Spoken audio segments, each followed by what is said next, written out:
The Shard. Three women. One fatal secret. For decades, they were an unbreakable trifecta. Three friends molded by loyalty, shared history, and mutual need.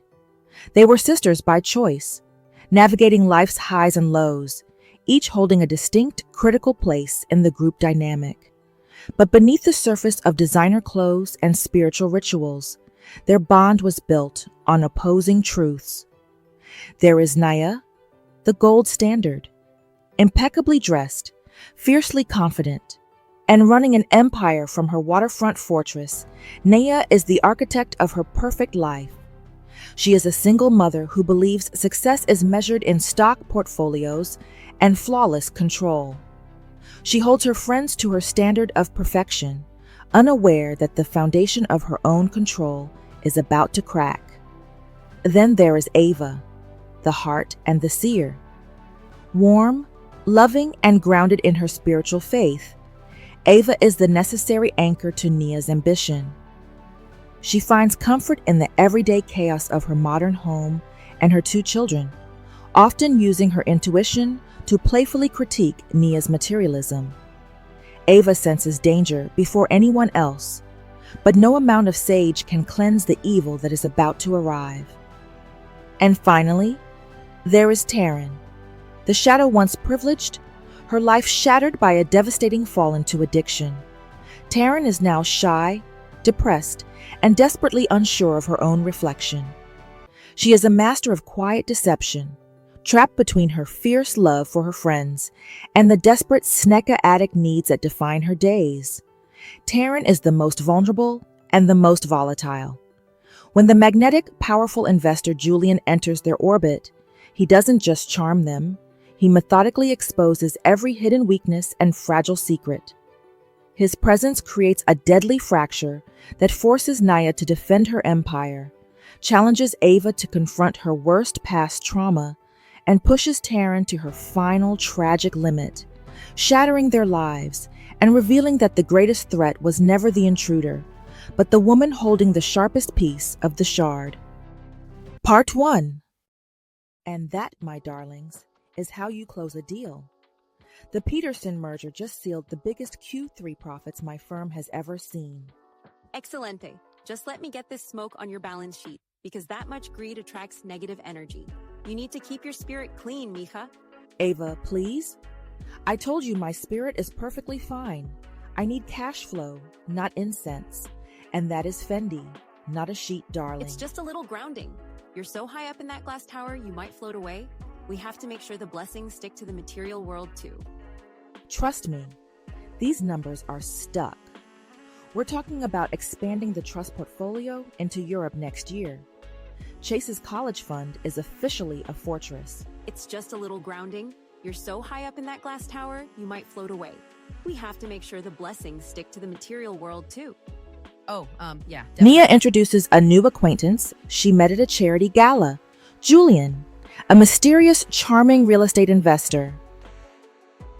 Part 2. Honestly, Julian, I don't know why I ever tried to cook without a sous chef. You just sliced that onion like you were closing a deal. It's all about the knife angle, Ava. Like business, it's about precision. And you know, I always believe in helping where I can, especially for a friend of Nia's. Nia thinks in percentages. I think in energy. You have a very strong energy, like a soul from another life. Maybe I am.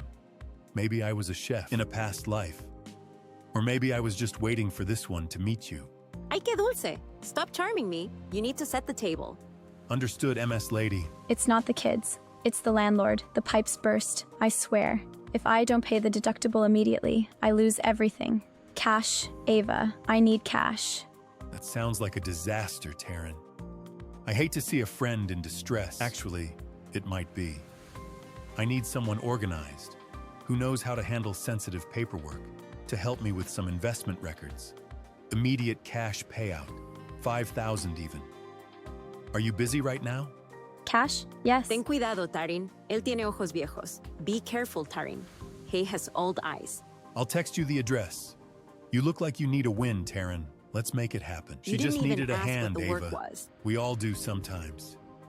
Now, Let's get back to this sauce before it burns. Part 3. The Peterson deal was a masterpiece, Nia.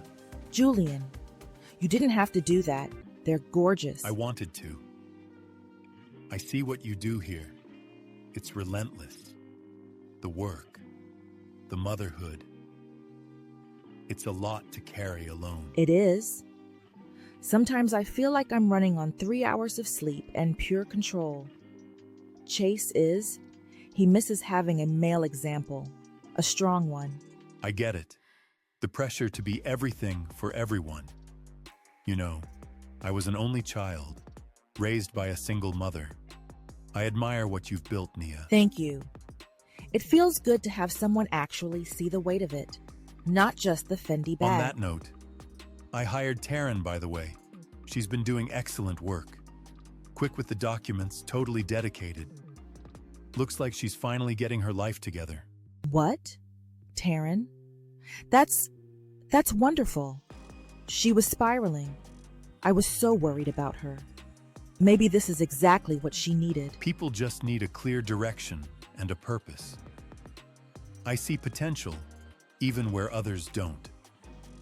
Listen, about that investment portfolio expansion, I think I have a few high net worth contacts in Europe who would be interested in your firm. Really? Who are we talking about? Let me show you.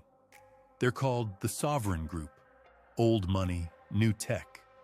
Exactly your demographic. I see. Great. Keep me posted. Julian leaves the office, smiling back at her. Nia walks over and picks up the object, a small gold religious charm. It looks exactly like the one Ava wears. Nia expression, confused, thoughtful, and slightly suspicious. She turns the charm over in her hand, the smile gone. Ava's. But why would Julian have it? Part 4. Taryn, what is this? What have you done? Nia, how did you get out? You can't be here. After all we did? You lied to us, Taryn. You're high right now, aren't you? No, I'm waiting for someone. I have the money. I just need them to... Look at you. Look at your arm. And you're using Julian for cash to buy this poison, aren't you? Is he your supplier? Tell me the truth. No, I swear Julian is not my dealer. He's been kind. He saw that I needed the cash and he gave me work. Real work. It was the only way I could get clean enough to even focus on work. Yeah, I bet he did. You think I believe that fairy tale?